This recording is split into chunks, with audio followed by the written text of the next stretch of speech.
Hi everyone, welcome to today's live video. So I'm with Michelle from Happy Inside. We're going to talk about are symptoms causing you to panic? Okay, so are your gut symptoms causing you to panic? And we're going to look at how, rather than disconnecting from those symptoms or trying to push them away or pretend they're not happening, actually you need to sort of connect with those symptoms. And that's important for you to actually resolve the issue. So if you do tune in and watch us, let us know in the comments where you're watching from. Where are you? I'd love to see where people are tuning in from. And then let's get started. Of course, so it's live now. If you are watching us live, say hi. And if you're watching the replay, then make sure you do still put in where you're watching from. So, Michelle, how should we start this? Are symptoms causing you to panic? So, I want to say if I think about our clients, that would be everybody. Yeah. Yeah, me too. Yeah, it's a big theme, which is why I wanted to talk about it today, because yeah, you would see it in the clients, and it's, being in a state of panic is not a nice feeling, right? Because it's a running kind of feeling. Panic has this urgency to it, this getting away from, especially, and it's in you, right? So these symptoms are living in your body. It's not like they're in another room of the house and you can just close the door and not go in there for a while. However, I think that is what there is an attempt to do internally. Shut that door, pretend it doesn't exist, keep busy, distract myself constantly, keep running so that I don't have to experience the thing that's uncomfortable for me, and that I fear is going to be worse if I do stop and sit with it.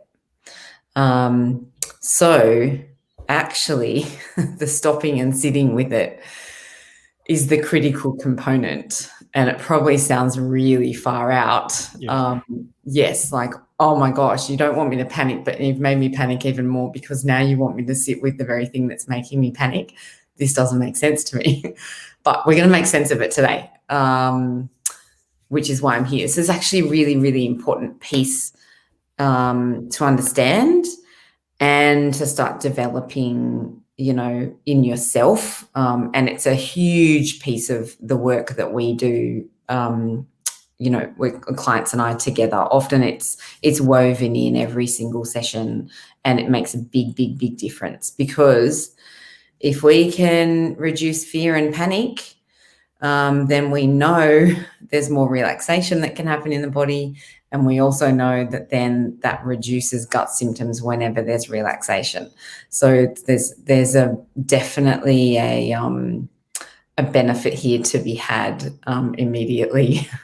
Yeah. So anyone who has IBS symptoms and suspects, like, hey, these symptoms get worse when I panic or stress or am anxious, this is really critical for you to understand and learn. Like, even if you're not ready to make the change yet, but you need to be aware that this is the reality, so that that's kind of like the first step of change. And then when you are ready to actually go down that path or try to work on those areas, then at least you know where to start, because a lot of people are not taught any of this stuff at all. I mean, who's going to teach it except for you, Michelle? Yeah, that's the reality. So yeah, look, if I'm someone who has, what's the most, is diarrhea, like chronic diarrhea? I guess that's a good example. Yep, that one. And pain, I think, like bloating and pain. Yeah, pain's a big one. That's probably better. So let's say you get a lot of bloating and pain. What are you saying that someone needs to do first? Yeah. Stop, pause, slow down. and come into the self, essentially. So if someone has a lot of bloating and pain, frequently the tendency is, I have to resolve it now, which means I need more information now, which means I need to do something about it now, which means I can't tolerate not doing something about it right now, right? So there's a lot of this outward grasping. We've talked about it before, a lot of Googling, self-diagnosis, a lot of tools and strategies and these kind of active things that are like, I'm going to throw this at it and this at it and this at it and this at it. And it all comes from a place of fear and panic, essentially, because there's an anticipation of those symptoms. And so, yeah, the first thing we need to do is just stop, just stand still, just sit and breathe and be still and be with the self. Now, it's kind of hard to do that if you're worried about it, but if you haven't practiced it a lot, then you don't really know how that feels, right? So it can be as simple as literally just sit down on the couch. You don't have to go anywhere special. Just sit down on the couch, get some quietness happening around you, do some breathing, just be with yourself, come into yourself. I call it embody yourself, right? So you're coming into the very place that you're trying to escape. Now, the thing that's going to get your attention immediately is the pain. That's the thing you're going to notice first, is the pain. You're not going to notice, oh, my feet are feeling relaxed or my earlobes are fine. You're going to go, wow, this pain is really screaming at me. And then probably what I notice is a feeling of panic or anxiety or stress in myself as well. So you notice the physical sensation, then you're going to notice the emotional state based on how you feel about those symptoms at the time. So the idea here is that we're kind of coming in and including the body. I like to use the analogy of a young child. Even if you don't have children yourself, you've seen it in movies, you've seen it at the supermarket. Children are like behavioral beings, right? When they're young, their cognition isn't on board completely. So they respond behaviorally. You know, they cry and scream if they're uncomfortable or unwell or in pain. And that's to elicit a response from their caregiver, right? And so if just say you're at a supermarket and there's a child who's screaming the supermarket down, they're in the aisle and they're blue because they're not breathing, they're screaming so hard, and maybe their arms and legs are waving or they're on the floor. Essentially, at the end of the day, they're trying to get someone's attention. They're saying, I'm in distress somehow, whatever that distress is. It could be, I'm distressed because my parent won't give me that chocolate bar. At the end of the day, it's still distress, right? That child's in distress. So they are trying to get someone's attention. Ideally, that caregiver is going to come and give that child, the attention that it needs, to say, hey, tell me what's happening, what's going on, and listen to them. Our bodies are exactly the same. They will wail and scream and give symptoms and pains and aches and all kinds of things. And if we ignore it, if that parent in the supermarket went, I'm not going to pay attention to that and walk to the next aisle, that child's likely going to scream louder. It's going to turn up the volume because it still wants that parent's attention. The body's the same. It's going to scream louder and louder until you listen, right? So listening requires pausing, stopping, coming into what's here rather than moving away from it.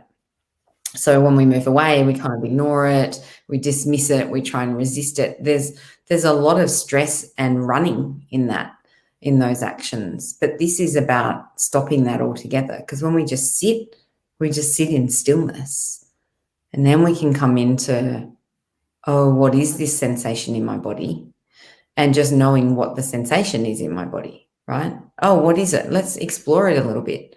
Okay, so it's tight, it's pushing, it's stabbing, it's burning, You know, we want to name the sensations, right? Just to know what they are. We get to know them a little bit more. Just like that child in the supermarket. Tell me what's happening with you. What are you upset about? What's wrong? What do you want me to know about? Same with the body. We want to ask. Guts in pain. You know, I've got all this bloating. Tell me what's happening. What's going on in the body? I'm listening to you. Okay, so you do that sort of effective listening that comes first, but how would that solve the pain, or is that meant to solve the pain straight away, or like how does that work? Yeah, gosh, that's such a good question. Pain is experienced in our nervous system, right? So they're the signals. The signals are moving through our nervous system back up to our brain. And we register that as, you know, pain. If our nervous system is already beside itself, if it's highly wired and stressed out, you know, stress, anxiety, panic, then those signals they're louder because those pathways are already lit up, I suppose. If you saw them as like electrical wires, they're already lit up.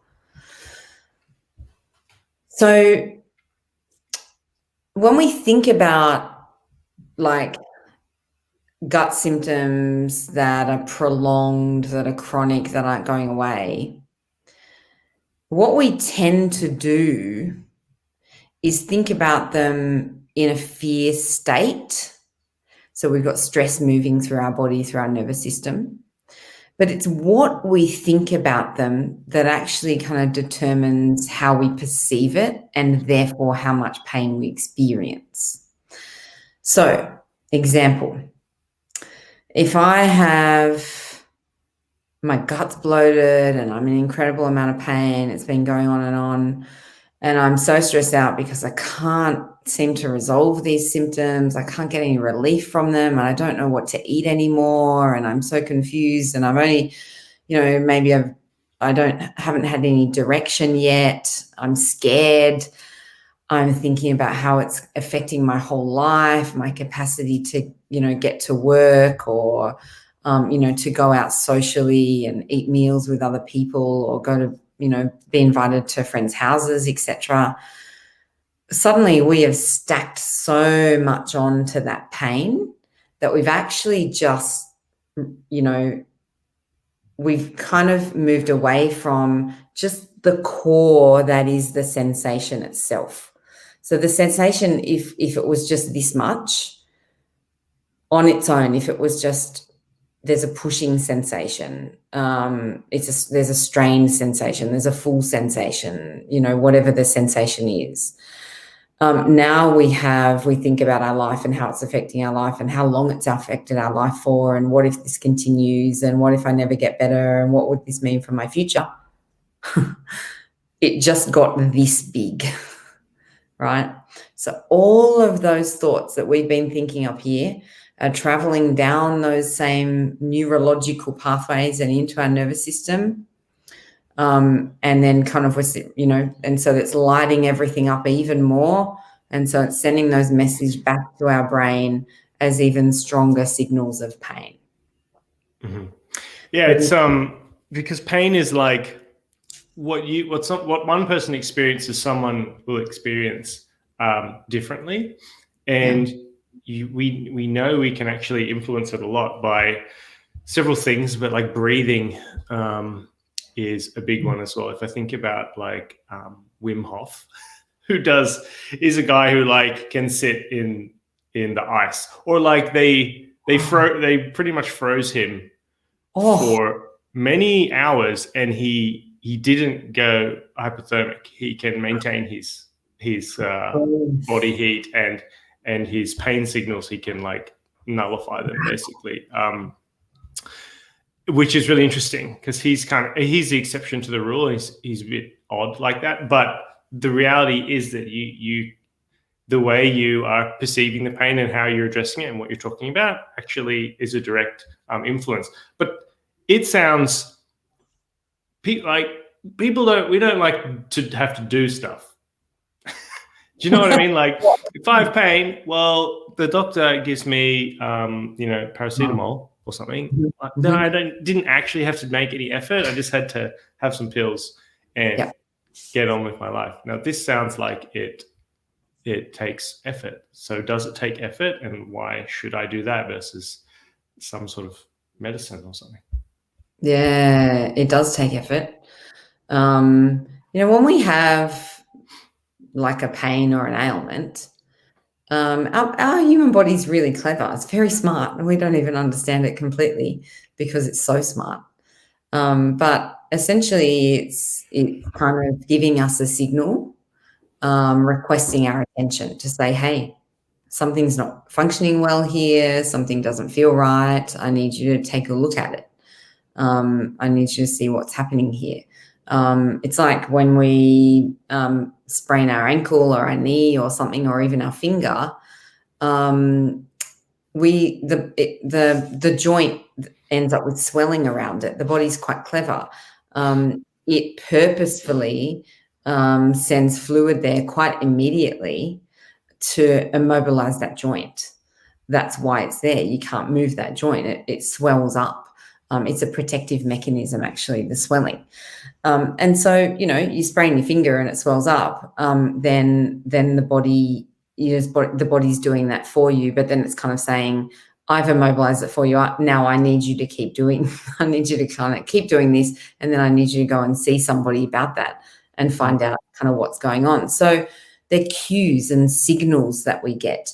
In the gut, there's still cues and signals for whatever reason, right? It might be that, we can't tolerate, some FODMAP foods, for example, or it might be that, we're sick to our stomach with stress, or we're really nervous about something and it's affecting our gut. They're all cues, they're all signals for us to pay attention to. If we just swallow a pill, then what we've missed is the opportunity to understand the core of that cue or that signal, and to resolve that. It may very well be that the gut symptoms are diet related. Let's just say that as an example for this exercise. So, yep, definitely there's a lot of reaction, to say high FODMAP foods, and so the body's giving a signal. And so, you arrive at Joe and you get onto the program, and so you actually use those signals when you do your kind of elimination and reintroduction phases. You're using those signals. You're saying, okay, how did you go when you came off the FODMAP foods? Let's look at, did symptoms kind of resolve? Did they settle down? And then let's go through all the groups and we're going to start introducing them, right? And we're kind of looking for signals to see how's the body responding. They're really important cues. And so if we're clever about it, we utilize those signals effectively, because otherwise, same with, if you're reacting foods, you could try and take all these different kind of pharmaceutical medications to help disguise those symptoms. But at the end of the day, you take the medication away, the issue is still there underneath. You have to kind of fix that issue. Now, if that's the case and you have, the reaction to those foods, and then on top of that, you're stressed about those symptoms, then you've just kind of doubled your symptom load. Triple, I think. Yeah, tripled it. So you guys call it, what do you call it? Is it loading? There's a word that you guys use about like how much you can tolerate, right? Yeah, well, it's, I personally would say like you're stacking. You're stacking issues. And then when you exceed a threshold is when you will become symptomatic. Yeah. So we can see kind of stress, anxiety, emotions, negative thought processes. We can see them as one of those stacks as well. They might come from a different place. It's not food, but it's still a stack. So it still adds in there, and it's still going to affect the gut at the end of the day, affect those symptoms. And like avoidance and kind of resistance and ignoring when you're kind of panicked and worried about symptoms is actually, you might be getting a tiny amount of relief in the moment that you think you're getting a tiny amount of relief. Okay, if I just ignore this, if I just pretend it doesn't exist, then yeah, initially I might feel like, okay, I can distract myself for a while. But then an hour later or 2 hours later, you know, my reality comes flooding back to me, and then I have to distract myself again, right? So those techniques are actually anxiety behaviors. If you don't have the capacity to come and sit in stillness with whatever is here in you, and you have to do something and keep busy outwards, that's actually an anxiety behavior. It's called a safety behavior. So you do those behaviors to give you short-term relief from the anxiety that you're feeling, but it actually reinforces the anxiety. So let's start with this. If you wake up in the morning, oh, wow, I've got those symptoms again. I can't tolerate this. Right. I just got to get going for the day. I've just got to get moving. I'm just going to do all these things and keep myself busy, and I won't have any spare time to myself to be still. So I have to notice these symptoms, right? So already you have the panic or the fear there, the anxiety. Then you're going to employ a behavior that gives you a short-term relief. However, but you have to keep running, right? You have to keep moving. You have to keep busy and distracted and doing all these millions of things. And then what happens is inevitably you end up back at the point where you experience those symptoms or the things that you don't want to feel. And so you've actually reinforced, I must keep busy and distracted and move away from these symptoms. That's what you've reinforced, which is more anxiety. And so if we go back to the nervous system, anytime you're experiencing stress, anxiety, panic, worry, we know the nervous system is heightened. You are in your sympathetic nervous system. So there's two states of your nervous system. There's a sympathetic nervous system, which is the stress response. And there's the parasympathetic nervous system, which is the rest and digest response. That's the one where we're going to regulate your digestive tract so that it can, resume its normal functioning. You can't be in a little bit of these, at once. You can only be in either one or the other. And so whenever you're in this one, which is the sympathetic stress response, then you are, your nervous system is overactivated. It is in a state of stress, and therefore you're going to experience more symptoms and more pain. So going back to your original question, the sooner you have the capacity to sit with any discomfort and realize, A, it's not as bad as I thought it was, and B, I can actually kind of soothe this down somewhat just by being with it and reducing all those worrisome thoughts and feelings, then you're already reducing those symptoms. Okay. And it's also, so like this is obviously for functional gut symptoms. We talk about IBS, but I want people to be aware that like we'll see a lot of people with like a bowel disease. So, a physiological issue. Yes. Whether it's colitis or Crohn's or whatever. And this helps your symptoms as well, because you are like the symptoms you get ends up a lot being partly driven or exacerbated by stress, by your anxiety and how you're responding to those things. So it's applicable for you also.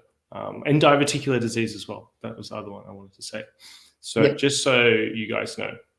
Yeah. I agree. You're right. And it's it's just a different aspect, it's a different contributing factor or one of those stacking kind of elements at the end of the day. And so we want to remove as many of those as possible. Yes.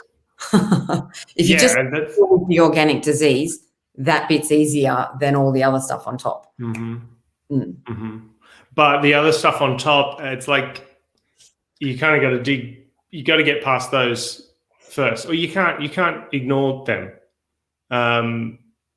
And that's why more and more people are having these issues and are struggling to deal with them on their own. If they could, then we both wouldn't be doing what we do.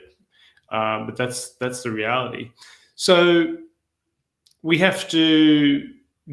So what do you tell someone? So you say, hey, you're feeling the symptoms. First thing you need to stop. And you need to go and say sit, and then we're kind of observing. I guess this is almost a bit like a mindfulness meditation. If I think about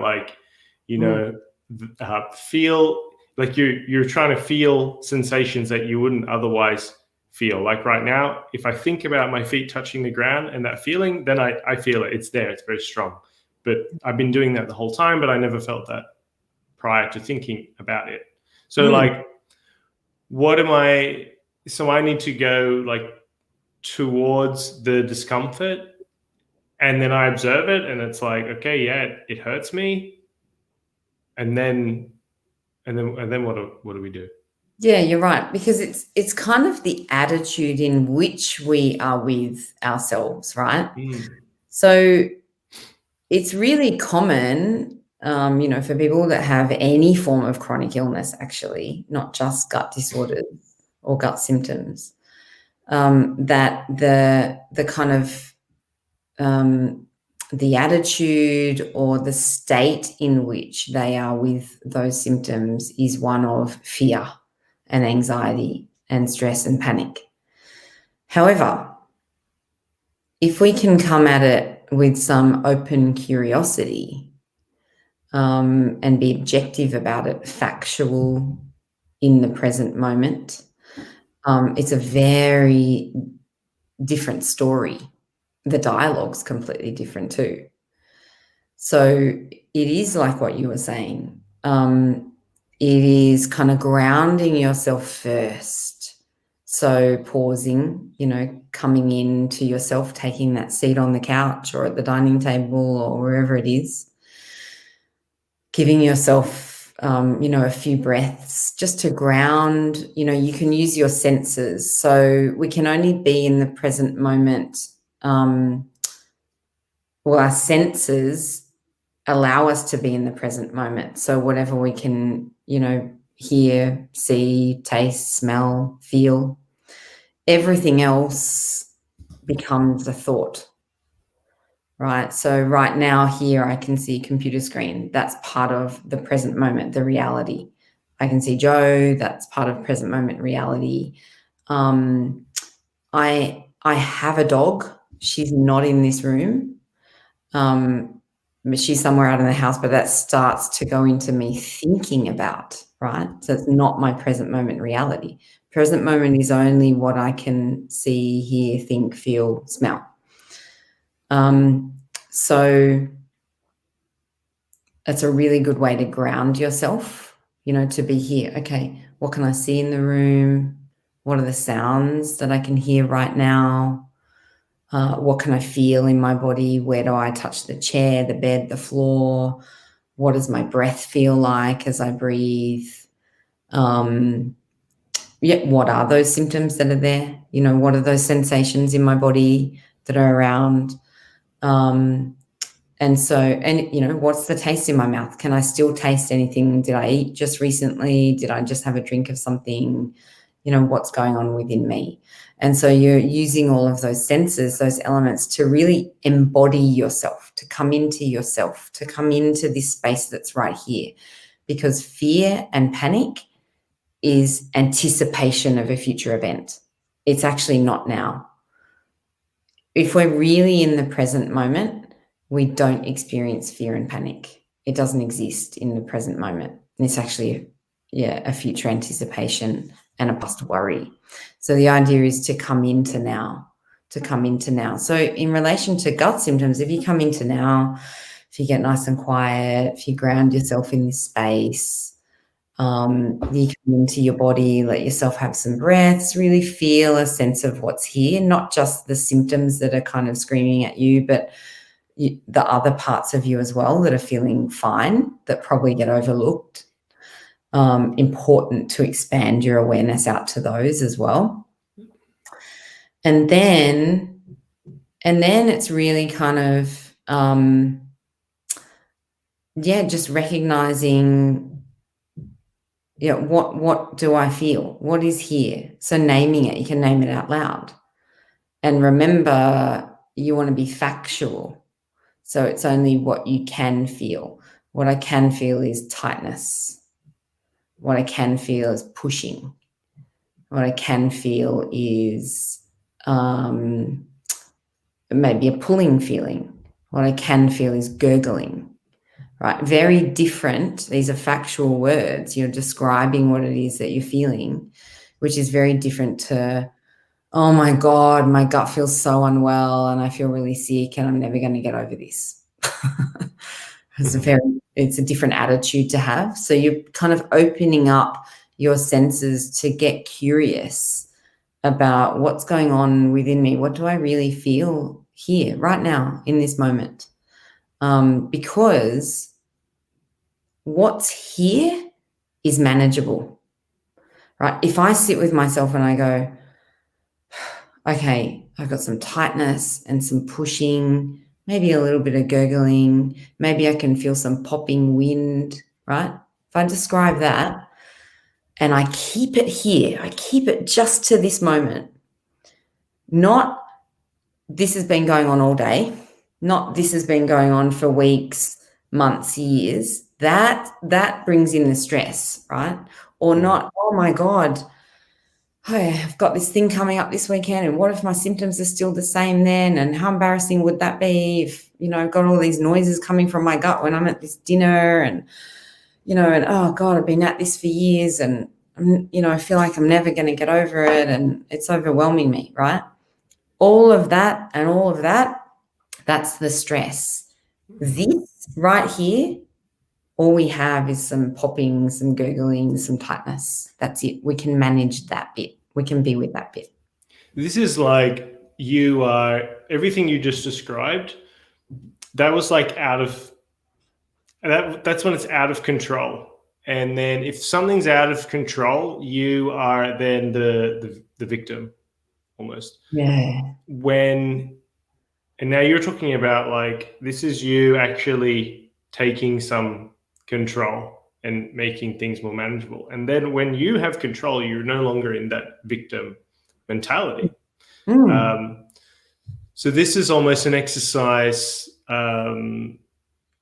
that allows you to take back some control, and then provides you, it sounds like you should be getting some clarity from this, because I always think like, well, when it's out of your control, that's when we feel overwhelmed and this has been happening for so long, and my life's miserable, it's always going to be like this. And the opposite of overwhelm is just having great clarity on like, okay, what are the actual symptoms I'm having right now?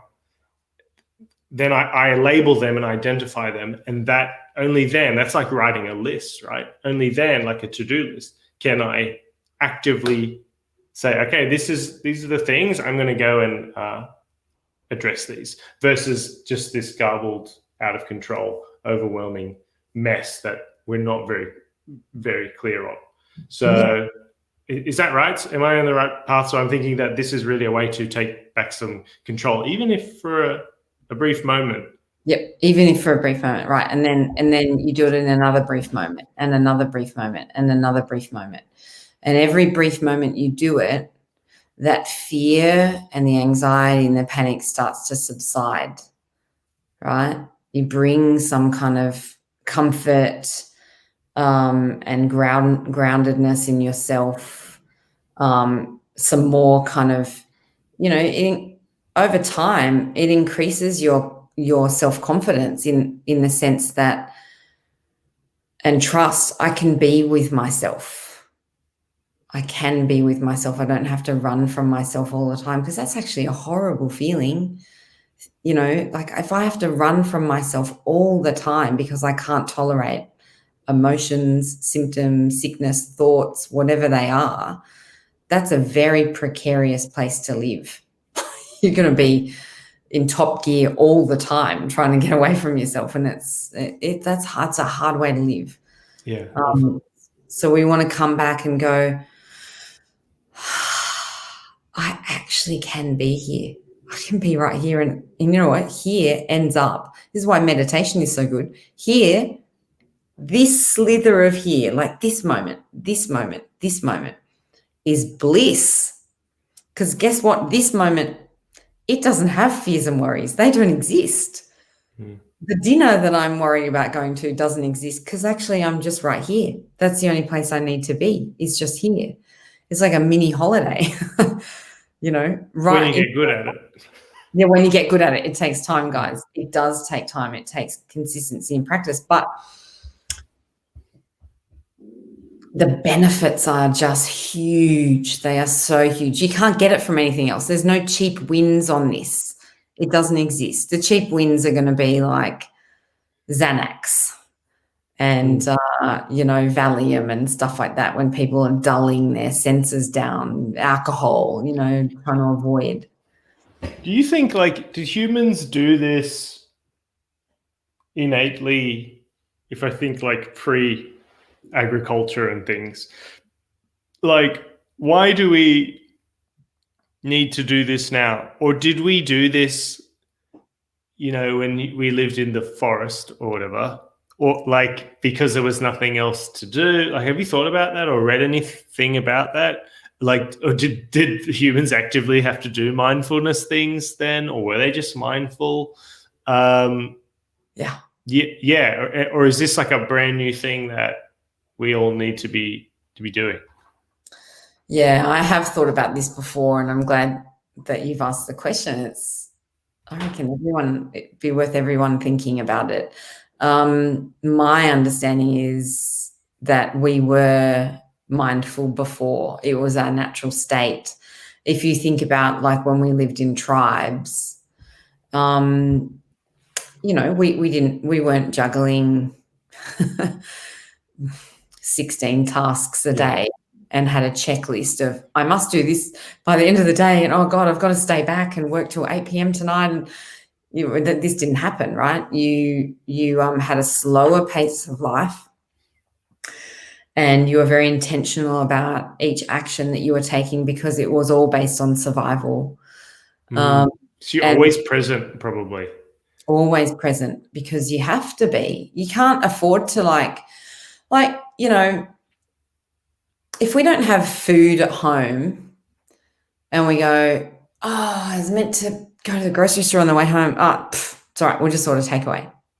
We didn't have to be present. It was like, I'm 44. I remember when supermarkets closed at midday on Saturday, in Australia anyway, midday on a Saturday, right? So if you wanted to have food for the weekend, you had to prepare ahead of time and get that food, you know, get those groceries. But when you lived in a tribe, you didn't have the convenience of, oh, damn, I forgot I was meant to go out hunting today. Oh, I forgot I was meant to grind those whatever down, or you know, dig for those tubers, or you know, that doesn't happen because you were busy doing 4 million other things that we do in our daily life now. We have so much input. So that's why we are at a point where we are desperate. You know, some of us know it and some of us don't, that we desperately have to carve out time to bring ourselves into a state of presence.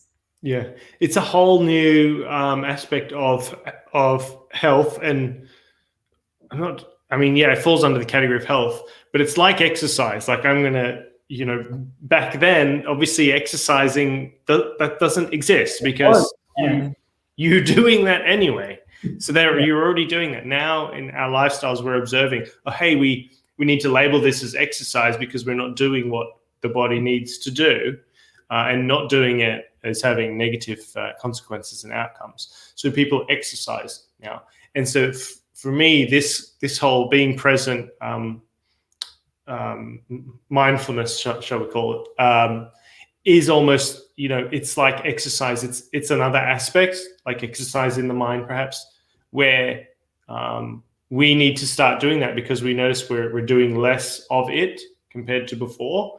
And yeah, it's exactly like exercise in that aspect, where we used to just do it organically almost, and now we need to consciously make the effort to go and do that because of our lifestyles. The good thing is, it's because it's very foreign to people to, it still sounds very woo, but it's like, because I know, because I used to think this way and feel this way, but it was like, if I was trying to be present and observe sensations and things, it's difficult. It's like, well, it's just like, is it going to get easier? Is it going to be like Michelle said, where it's like a little holiday or vacation for a moment where I'm fully present? Like, how would I ever even get to that? But it's the same with exercise. Like, it's hard in the beginning, but if you continually do it with repetitions, you improve. Like, that's just how humans are wired, and you get better at it. It gets easier. It becomes more impactful. It becomes more enjoyable. You just have to consistently do it. And for me, it's also like learning a language. When you first read new words, like, you're awful. You keep reading the same things, you're learning them, you improve, and you get better and better. And so you have to, no one expects to read, a language book and know the language in 1 month. But people do expect, if I'm going to do this, listening to my body, embodying these feelings, and they really expect, like, it didn't work. Like, I've been doing this 2 weeks, didn't work. So why should I continue? So I think I don't really have a question for that. I think it's just an observation that I see the difficulty for a lot of people. And do you come across that? Are people very much like giving up on this very easily, or not? On their own, yes. Look, when clients work with me one-on-one, and so I'm here to facilitate that, right? So it just requires for us to be together in the same space, and I'm facilitating it, and it's way easier. And that's how you begin to learn it, where you do, you've got someone helping you through it at the end of the day. And then ideally it's about, you putting it into practice. It's like if you went to the gym and you had a personal trainer and they taught you the right techniques, then, and said, hey, I'd like you to, this is your training regime between now and when I see you next week, you still have to do the training regime, right? So it's the same. It's still about how can we practice this at home, and come into, and it is a lot easier if you've already had a positive experience of it when it's facilitated, because it can go pear-shaped. And that's important to know. It can go pear-shaped. And I talk about this in meditation. I've talked about it in one of my meditation podcasts. When clients ask me about meditation, if they want to start a practice of meditation, I ask them to do a course, do it facilitated by somebody, whether it's on the computer or, or in person, it doesn't matter. But, someone who knows how to do meditation, and to teach meditation. Because if you sit down and try and be quiet with your own mind, and you don't have any facilitation about what to do when it gets really hard, then you'll just give up, because it will get hard. If your mind is used to functioning a particular way, if you sit down, you have the same kinds of thoughts that are all based in fear and panic, and then you get angry at yourself because you can't do it, you can't stay focused, etc., then suddenly you've got extra emotions in your body, and the whole thing's harder. Everything becomes It's kind of like being under a spotlight. You know, when you sit still and get quiet and come into yourself, it does shine the spotlight on what's going on that you don't see when you're so busy all the time.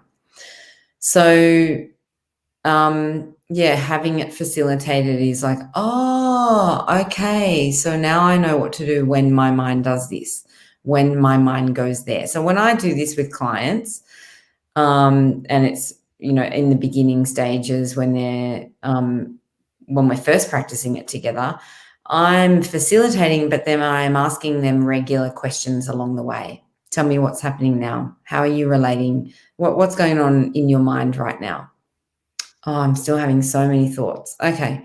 Is there a theme to those thoughts? Yep. I keep thinking about all the work that I haven't done today. Okay. So then it's about facilitating coming back to the breath, coming back to the breath, coming back to the breath, or whatever it might be. Because we usually have a tendency to just get pulled away to wherever our mind is taking us to, because it does have such a strong pull. Or, gosh, I'm feeling so angry about this, or I'm getting overwhelmed, or things are getting worse, or whatever. So then it's us working through that together, and then it's learning. You know, the client goes, "Oh, so that's what I do differently. Oh, so that's how it makes it better, not worse. Oh, okay." And then we keep at it until they start to feel a sense of relaxation and calm come over them. That's the important bit, because we want to get to the point where this is the outcome that we're actually looking for. Your body will guaranteed, it will respond to the circumstances you provide it. And if those circumstances are full of worries and stress and anxiety, then your body will feel stressed, tense, anxious, panicked. But if we can facilitate a new way where things are quieter, softer, slower, then the body does all those things too. It's very receptive. So it's really about creating that, and then creating it over and over and over, because then the body, it's like exercise. The body starts to love it. It's like, oh, I want to go there again. That actually felt really good. And you love it because you're like, God, life is so stressful. I've got so many things. I really want to go home and just sit quietly, do some meditation, or just take some time out, to be with myself. Now that you know what it feels like, it's really important. In those beginning stages, though, where we talked about kind of being present, coming into the self, it's in, fear and panic has a very narrow view, right? It's just this kind of view up here. It's really closed in. It's kind of tight. It's contracted. But if we, so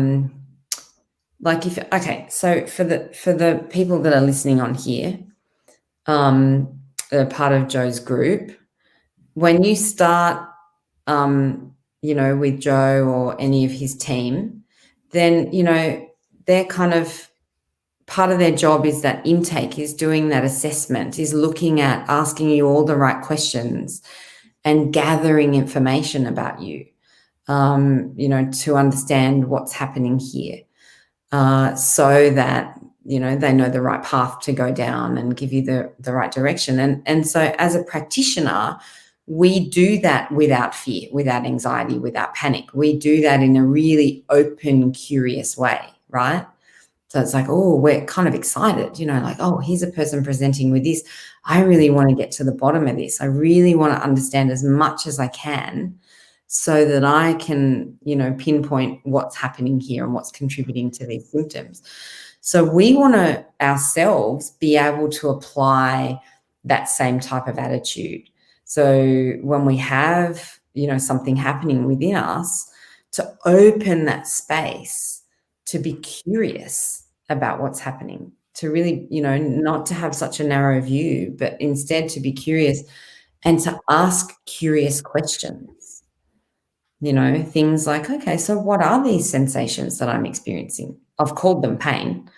But pain has a negative connotation to it. Pain already sends those signals backwards and forwards, to light them up as pain, right? But if we go, what are the sensations here? Okay, well, what if I named them as popping, but there's popping gas or popping air I can feel, or as tightness, then they're more factual, they're less fear-based words. Yeah, they're really important to use because we want to look at the difference between facts and fears. They're very different. They are different feelings, of course. And facts are just facts. They don't have a lot of emotion to them. They're just facts. So we want to kind of be curious about what's going on within us and ask things like, what do I do when I notice these sensations in me? How do I respond? What are the thoughts that happen in my head about that? Get curious about that. Oh, yeah. Wow. Do I run away with those thoughts really fast? That, wow, this is never going to end. I'm so tired of this. It's ruining my life. You've heard it all before. They're all the same kind of theme. Okay, so now I know that they're kind of thoughts. Yep, they're fear-based thoughts. What am I resisting, or what am I afraid of? So again, asking with curiosity, and really getting to know the self. What emotional state is attached to these symptoms? So when I notice the symptoms and when I'm panicking all the time and trying to keep busy and away from them, what is my emotional state? Am I panicked? Am I anxious? Am I stressed? Am I afraid? Am I frustrated? What are those emotional states? And how do those emotional states represent themselves in my body? Anger is a good one. We get really kind of tight in anger. If we think about joy and happiness, we get kind of open and soft. They're two very different states in our body. And our nervous system will respond immediately to each of those. Immediately, it's so fast. So, and what reduces and soothes my symptoms? A lot of people here have said before, hey, I feel better when I'm on holidays. I seem to be able to eat more too when I'm on holidays and get far less symptoms. Oh, okay. So what is it about the holiday? Is it that you have less responsibilities? Are you moving slower?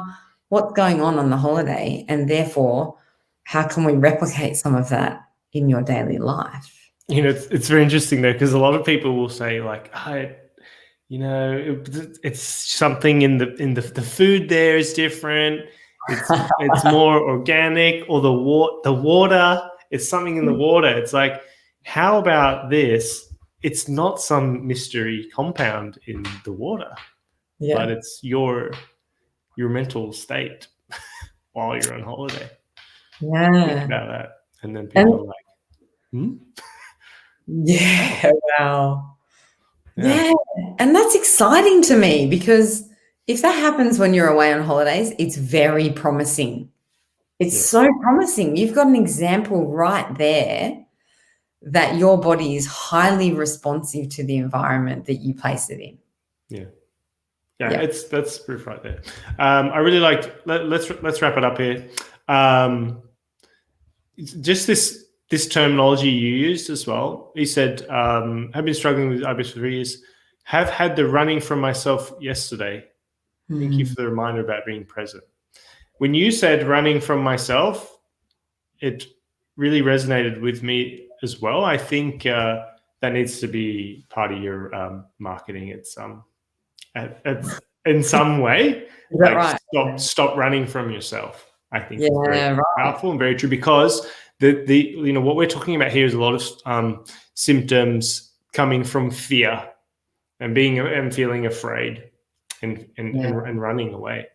I think it's very, very powerful, very true. Yeah, well, Alex, I'm glad that it resonated with you today. Gosh, it's important. I hope you can feel the relief already that you don't need to run. Just be here. Yeah. He's okay. Yeah. Good one. All right. Well, thanks. This was great. So if anyone in the group gets questions, you can put them in the comments and Michelle will check those for the next, let's say, 24 hours. So she'll check them tomorrow, for example. And then if you want to learn more about Michelle, Happy Inside podcast is, I guess, the best way. Yeah. You can find everything on the website, happyinside.com.au. It's all there. Yeah, great. And of course, you know where to find me if you're watching this video. So thanks, Michelle. We'll speak to you next time. Yeah, so welcome. Thanks everyone for joining. See ya.